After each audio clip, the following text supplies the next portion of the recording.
कैसे हैं आप लोग। आज का जो थॉट है हमारा वो है बुराई इसलिए नहीं बढ़ती क्योंकि बुरा करने वाले लोग बढ़ गए हैं, बल्कि बुराई इसलिए बढ़ती है क्योंकि सहन करने वाले लोग बढ़ गए हैं। एक्चुअली जो है बुराई को सहन करना भी एक बुराई होती है। जिस प्रकार से कहा जाता है कि अगर आप किसी भी जुल्म को सहते हैं तो आप भी उतने ही गलत हैं जितना कि जुल्म करने वाला है। तो स्टूडेंट्स, आज हम जैसे कि हमने किया था इससे पहले स्टाफिंग के अंतर्गत जो है स्टाफिंग के फीचर्स और उसके हमने पढ़े थे स्टाफिंग के इंपोर्टेंस के बारे में। स्टूडेंट, स्टाफिंग के इंपोर्टेंस पढ़ लेने के बाद हम बात करेंगे किसके बारे में कि रोल ऑफ पर्सनल मैनेजर कि पर्सनल मैनेजर का रोल क्या है। पर्सनल मैनेजर के रोल की स्टडी हम दो रूप में करते हैं। Personal manager as a line manager, और दूसरा personal manager as a staff manager. अब देखिए, personal manager as a line manager कब होता है? जब मैनेजमेंट के जैसे 5 फंक्शन है, प्लानिंग है, ऑर्गेनाइजिंग है, स्टाफिंग है, डायरेक्टिंग है और कंट्रोलिंग है। तो जब वो एक फंक्शन के रूप में, मैनेजमेंट के एक फंक्शन के रूप में जब स्टाफिंग को करता है, मींस जैसे वो रिक्रूटमेंट करता है, सिलेक्शन करता है या ट्रेनिंग करता है, ये एज ए लाइन मैनेजर के रूप में काम करता है और वहां पर वो बॉस है और अपने द्वारा किए गए सभी कार्य के लिए वो जो है डायरेक्टली रिस्पॉन्सिबल होगा। ठीक है ना। जब वो एज ए बॉस वो इस काम को करता है, यानी सारे काम को खुद हैंडल करता है, तो सारे काम के लिए रिस्पॉन्सिबल भी वही होगा।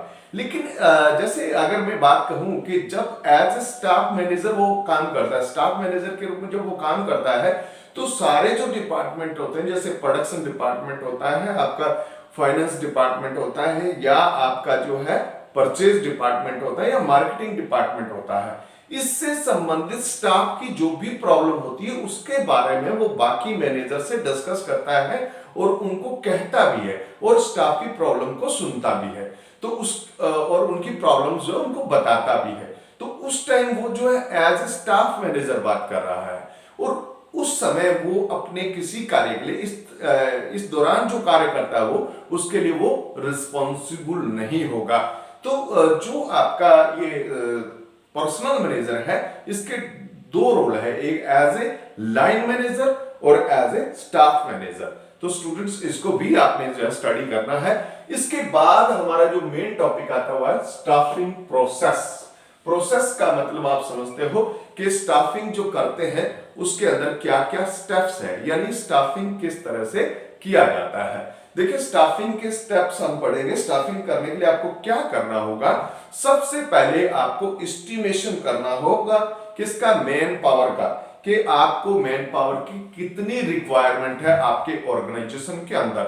जब मैन पावर के रिक्वायरमेंट का हम एस्टिमेशन करते हैं स्टूडेंट्स, तो हम क्या करते हैं, इसके अंतर्गत देखते हैं कि हमें जो है किस किस लेवल पर, किस किस पोस्ट पर कितने कितने लोगों की जरूरत है, या हम ये कहें कि हम हर डिपार्टमेंट से उनकी रिक्वायरमेंट जो है वो ले लेते हैं और ये भी जान लेते हैं कि हमें जो है मतलब किस टाइप के लोगों की जरूरत है। यानी हमें दो बातों को ध्यान रखना, कितना चाहिए और किस तरह का जो है स्टाफ हमें रिक्वायर्ड है, ये सारी बातें जो हमें जान लेनी है। अब देखिए, इसके अंतर्गत हमें क्या करना है कि हमें दो तरह के एनालिसिस भी करने हैं। एक तो हमने एनालिसिस करना है वर्कलोड का, कि हमारे पास टोटल वर्कलोड कितना है, और उस वर्कलोड को उसके बाद हमें वर्कफोर्स एनालिसिस करना होगा। यानी वर्कफोर्स, यानी उस वर्कलोड को कंप्लीट करने के लिए हमें कितने वर्कफोर्स की जरूरत है, कितनी मैन पावर की रिक्वायरमेंट है, ये हमें पता लगाना पड़ेगा। यानी वर्कफोर्स एनालिसिस के अंतर्गत ये डिटरमाइन किया जाता है कि टोटल वर्कलोड जो आपके ऑर्गेनाइजेशन के अंदर है वो कितना है, और इसी तरह से वर्कफोर्स के अंदर इसमें हमें क्या करना होता है, इसमें it involve listing the number and types of personnel available with the organisation, यानी हमारे पास कितने अवेलेबल है और हमें कितने और जो है स्टाफिंग करना है, ये बात का इससे अंदाजा लग जाता है। इसके बाद, यानी ये तो था आपका क्या कि वर्क आपने क्या करना है, estimating the man power. Man power requirement को आपने एस्टिमेट कर लिया। एस्टिमेट करने के बाद दूसरा जो हमारा स्टेप होगा वो होगा रिक्रूटमेंट। रिक्रूटमेंट को स्टूडेंट्स हिंदी में भर्ती कहा जाता है। यानी हमने क्या करना है, अब रिक्रूट करना है। यानी जब हमने क्या कर दिया कि नंबर ऑफ एम्प्लॉइज पता लग गया और टाइप ऑफ एम्प्लॉइज हमें पता लग गया कि हमें जो है कितनी संख्या में एम्प्लॉइज की रिक्वायरमेंट है और किस किस टाइप के एम्प्लॉइज हमें रिक्वायर्ड है और उसके लिए क्या क्या एसेंशियल क्वालिफिकेशन चाहिएगी, ये सारी बातें जब हमें पता लग जाएगी तब हम क्या करेंगे, रिक्रूटमेंट निकालेंगे। यानी हम क्या करेंगे कि एक जैसे ऐड दें या किसी भी सोर्स से हम क्या करेंगे, रिक्रूटमेंट निकालेंगे। और रिक्रूटमेंट का जो प्रोसेस होता है वो क्या करते हैं, हम प्रोस्पेक्टिव एम्प्लॉइज को सर्च करने के लिए करते हैं और प्रोस्पेक्टिव एम्प्लॉइज को स्टिमुलेट करते हैं कि वो हमारे ऑर्गेनाइजेशन के अंदर क्या करें, अप्लाई करें, ऑर्गेनाइजेशन के अंदर अप्लाई करें। उसके लिए हम क्या करते हैं, इसके अंदर रिक्रूटमेंट के अंदर स्टिमुलेट करते हैं अपने प्रोस्पेक्टिव एम्प्लॉइज को। देखिए इसके अंदर अब देखिए सबसे पहले हमने क्या करना है कि जैसे रिक्रूटमेंट हम कैसे करेंगे ये भी आइडेंटिफाई करना पड़ा। Identification of the different sources of labour supply, यानी लेबर सप्लाई के या जो एम्प्लॉय सप्लाई के बहुत सारे सोर्सेज होते हैं, उन सभी सोर्सेज को हमें आइडेंटिफाई करना होगा।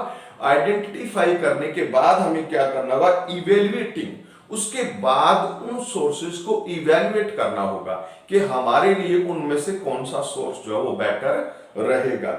इसी तरह से उसके अंदर से जो हमारे लिए सबसे ज्यादा बेनिफिशियल हो और मिनिमम उसके अंदर हमारे जो है डिमेरिट्स हो, ऐसे किसी सोर्स को जो हमने अपने लिए सेलेक्ट कर लेना है। और अपने लिए जब सोर्स आपने सेलेक्ट कर लिया उसके बाद आप एप्लीकेशन जो है कैंडिडेट से, प्रोस्पेक्टिव कैंडिडेट से एप्लीकेशन इनवाइट करेंगे। और इसके बाद स्टूडेंट्स ये आपका सेकंड स्टेप था। इसके बाद हमारा थर्ड स्टेप आता है सिलेक्शन, जिसको हिंदी में चयन कहा जाता है। सिलेक्शन मतलब चयन कहा जाता है। देखिए सिलेक्शन क्या है, सिलेक्शन है कि जैसे आपने रिक्रूटमेंट के दौरान स्टिमुलेट किया था किसको, जो प्रोस्पेक्टिव एम्प्लॉइज थे, उन लोगों ने आपको एप्लीकेशंस भी दिया होगा। जाहिर सी बात है आपके पास जब एप्लीकेशन फॉर्म आते हैं, उन एप्लीकेशन फॉर्म्स को हमने दो पार्ट में डिवाइड करना है। यानी एक तो वो जिनको हमने आगे प्रोसेस में लेके जाना है, यानी उनको सेलेक्ट करना है, और एक वो जिनको हमने नेग्लेक्ट करना है, कहने का मतलब जिनको हमने आगे प्रोसेसिंग में नहीं लेकर के जाना है। यानी दो पार्ट में हमने इसको डिवाइड कर देना है, ठीक है ना। Selection is the process of choosing and appointing the right candidate for various job in the organisation. यानी आपके ऑर्गेनाइजेशन के अंतर्गत जो जॉब्स हैं उनके लिए राइट पर्सन को हमने चुनना है, ठीक है ना।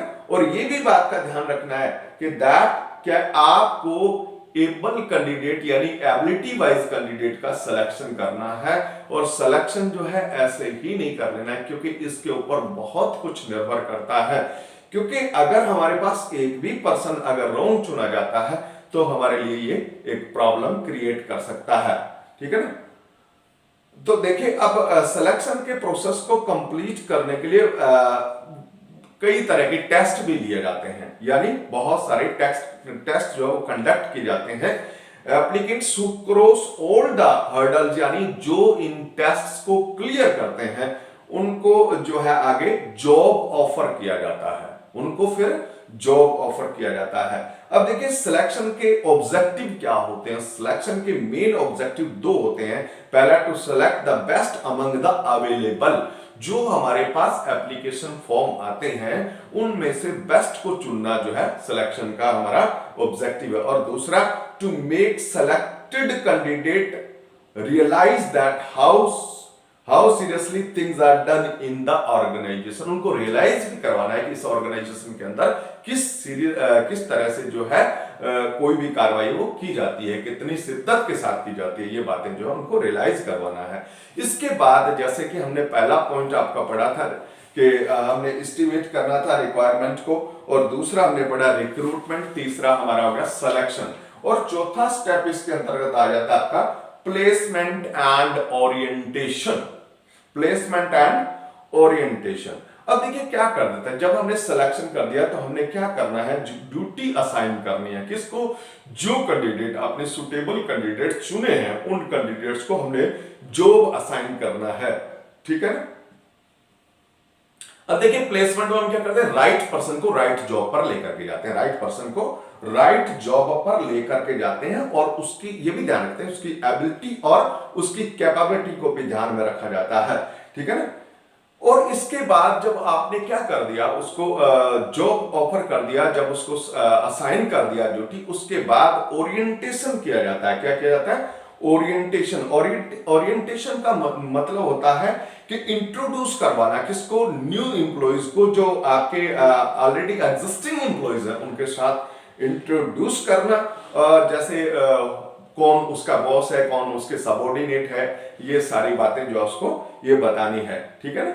और इसका मेन एम होता है कि उसको फेमिलराइज भी किया जाता है किसके साथ, वर्किंग कंडीशंस के साथ उसको फेमिलराइज भी किया जाता है। और यानी हमने क्या करना, ओरिएंटेशन के अंतर्गत जो आपके एग्जिस्टिंग एम्प्लॉइज हैं उनको भी उनसे इंट्रोड्यूस कराना है और उसके साथ साथ उसकी वर्किंग कंडीशन से भी उसको इंट्रोड्यूस करवाना है।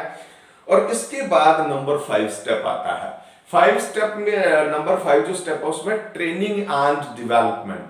जब आपने उसको इंट्रोड्यूस कर दिया यानी उसका इंट्रोडक्शन करवा दिया, उसके आगे वाला जो स्टेप होता है, क्योंकि जो आपका वर्कर है या जो एम्प्लॉय है वो बिल्कुल नया है, उसको कुछ ट्रेनिंग की आवश्यकता होती है ताकि वो अपना काम जो है एफिशिएंसी और इफेक्टिव के साथ जो है कंप्लीट कर सके। ये जरूरी है और इसके लिए हम उसको क्या देते हैं, ट्रेनिंग देते हैं। Training refers to a process design to maintain and improve current job performance. यानी जो उसकी करंट जॉब है उसके अंदर उसको उसकी इंप्रूवमेंट करना, यानी उसका यानी वो अपने काम को एफिशिएंसी और इफेक्टिवनेस के साथ कंप्लीट कर सके। और ट्रेनिंग एंड डेवलपमेंट की बात करें, ट्रेनिंग का तो मतलब है कि जो प्रेजेंट जॉब है उसके अंदर उसकी एफिशिएंसी लेकर के आना। लेकिन डेवलपमेंट का मीनिंग क्या है, development means a process designed to develop skill necessary for future activities, या फ्यूचर में जो काम आने वाली है, यानी उसको अगर कल को प्रमोशन होगा तो उसके लिए उसको काम में आने वाली है, उसको क्या बोलते हैं, डेवलपमेंट बोलते हैं। और डेवलपमेंट जो ऑल ओवर होता है, जबकि ट्रेनिंग जो होता है किसी विशेष जॉब के लिए स्किल को इंक्रीज करना ट्रेनिंग कहलाता है। और इसके बाद ये तो था ट्रेनिंग एंड डेवलपमेंट। इसके बाद 6th स्टेप जो हमारा है वो है परफॉर्मेंस अप्रेजल। परफॉर्मेंस अप्रेजल, देखिए परफॉर्मेंस जो है उसको इवैल्यूएट करना, उसको इवैल्यूएट करना। Performance appraisal is the process of evaluating the performance of employee with standard performance. जैसे सपोज करें आपने एक एम्प्लॉय की जो परफॉर्मेंस के स्टैंडर्ड निर्धारित किए हैं, तो उस स्टैंडर्ड के अकॉर्डिंग उसका एक्चुअल परफॉर्मेंस क्या है, ये जो है आपने क्या करना है, उसको अप्रेजल करना है, उसकी एक्चुअल परफॉर्मेंस क्या है, फिर उनका आपस में कंपैरिजन करना है। यदि किसी तरह की उसमें भी कमी आती है तो उससे संबंधित भी उसको ट्रेनिंग दी जाए या उसकी प्रैक्टिस करवाई जाए और उसको भी जो है स्टैंडर्ड परफॉर्मेंस तक लाया जाए। और इसके बाद स्टूडेंट आता है आपका प्रमोशन। देखिए उसके बाद 7th स्टेप है प्रमोशन की बात है। कहता है प्रमोशन का मतलब क्या है, promotion means shifting of an employee from lower level position to the higher level position with higher responsibilities. यानी लोअर लेवल की पोस्ट से अपर लेवल पर उसको लेकर जाना, शिफ्ट कर देना। और इसके साथ साथ उसकी यानी केवल पोस्ट ही नहीं इंक्रीज होती है बल्कि उसकी रिस्पॉन्सिबिलिटी भी इंक्रीज होती है, ठीक है ना। देखिए एक्चुअली जो एम्प्लॉइज है उनको प्रमोट किया जाता है हाई रैंक के ऊपर, ठीक है ना, और उनको आगे अपॉर्चुनिटीज भी बेटर मिलती है हाई पोजीशन के ऊपर। और प्राय करके ये या तो एक्सपीरियंस बेस पे किया जाता है या उसकी जो आपकी एफिशिएंसी और इफेक्टिवनेस है उसको भी ध्यान में रखा जाता है। और उसके बाद हमारा जो इसमें लास्ट स्टेप है वो है रेम्युनरेशन। देखिए रेम्युनरेशन कौन फिक्स करता है? मैनेजर को जब रेम्युनरेशन फिक्स करता है तो बहुत सी बातें ध्यान में रखनी होती है। देखिए the manager must fix the right amount of remuneration on the basis of qualification, type of job वगैरह वगैरह। यानी उसको उसके क्वालिफिकेशन को ध्यान में रखना है, उसके काम को ध्यान में रखना है। ये सारी बातें ध्यान में रखते हुए उसके लिए एक जो है रेम्युनरेशन फिक्स करना होता है।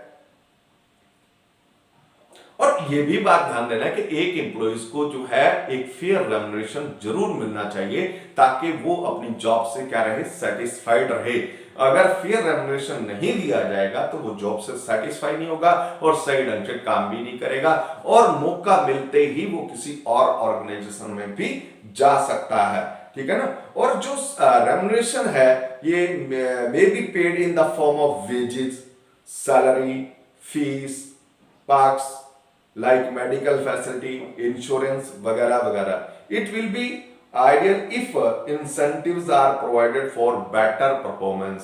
ये जरूरी है कि अगर कोई एम्प्लॉय जो है बेटर परफॉर्म करता है तो उसको जो उसके रेम्युनरेशन के अलावा इंसेंटिव्स भी दिए जाने चाहिए। तो स्टूडेंट्स ये जो हमने पढ़ा आज हमारा स्टाफिंग के अंतर्गत जो है प्रोसेस ऑफ स्टाफिंग, और आपने इसको समझा होगा, इसको बड़े ध्यान से पढ़ना है। और एक मैं आपको +2 स्टूडेंट्स बता देता हूं कि आप में से बहुत सारे स्टूडेंट अपना वर्क नहीं कर रहे हैं बेटे, बाद में पछताना होगा और फिर बाद में यही कहोगे कि अब पछताए होत क्या जब चिड़िया चुग गई खेत। इसलिए पढ़ लो, आप अपना होमवर्क भी करें। और मैंने आपको कहा कि जो अभी रिसेंट यानी जो कल का होमवर्क है उसकी एक एक फोटो क्लिक करके, चाहे वो आपका बिजनेस का है चाहे वो आपका अकाउंट का है, क्लिक करके आप मुझे व्हाट्सएप मेरे नंबर पे करें। मेरा व्हाट्सएप नंबर अगर किसी के पास नहीं है तो नोट करें, 9416623895। Okay, thank you.